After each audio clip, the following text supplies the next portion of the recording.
Hey, it's Clay, and this will be a video chart on ticker symbol SGYP. We will take a look at the 30-minute time frame. Real quick, what do I mean by 30-minute in case maybe you're new to charts? Instead of each one of these candlesticks here representing 1 day's worth of price action, which is what you would normally see, each one represents 30 minutes. So while this here may look like several days worth of time, it's actually today's price action broken down into 30-minute time slices. I like to do this time frame, and does a good job of telling the quote-unquote story of the price, and then makes mapping out levels of support and resistance a bit easier to see. And in this situation, pretty much puts the chart and kind of answers the question of the chart. And I get it; it's hard to see here, and I'm just going to go ahead and delete these lines out. Sure, they pertain, but they're not really relevant anymore. But reason for the kind of the proportions being off is there was that big gap down, but the price did actually make a nice bounce. So I just want to kind of illustrate why I had to do this. But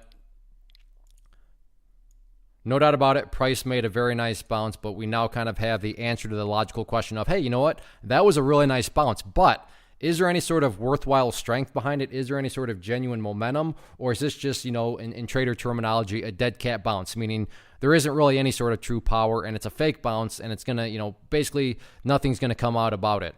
We now finally have our answer, and that whole thing was just a total dead cat bounce. And what gives me the right to say that? Well, I mean, you look at where the price is closed, after today, and, so the price closed right there. And not to insult your intelligence, but I mean, when you correspond that with over here, I mean, the price is essentially right back to where it started before the big bounce happened. And again, not to insult your intelligence, but price movements with true power are not going to go back to where they started, right? They're going to make at least some sort of progress. And, this one couldn't even manage any sort of progress at all. I mean, it's literally right back to where it began. But this is what brings about the next interesting point. So yeah, we've established it's a dead cat bounce, but that doesn't mean that another nice move can never start. So given that, let me just get this level right here. The last time the price came down around this area and found support right around the 36-cent mark, it's getting within range. Now, does, just because it bounced last time from 36, and I really wish trading was this easy, can I say that for sure it's bouncing from 36 again? No, absolutely not. There's no such thing as a guarantee. But it would be shocking. Would it be shocking if the price got to 36 to see some sort of bounce?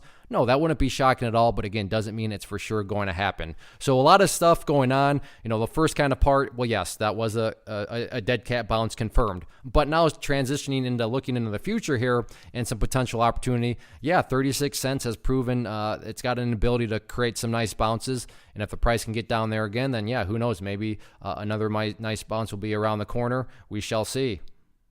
One of the biggest questions I get is, hey Clay, how do you find the stocks that you trade? So what I've done is put together a free resource guide where I talk about the tools that I use to locate stocks that I find interesting and think may have potential. So if that sounds like something that could add value to you as a trader, then click on the image that is up on the screen right now and I will email you the guide. The guide itself is very short and to the point, and best part, it's completely free.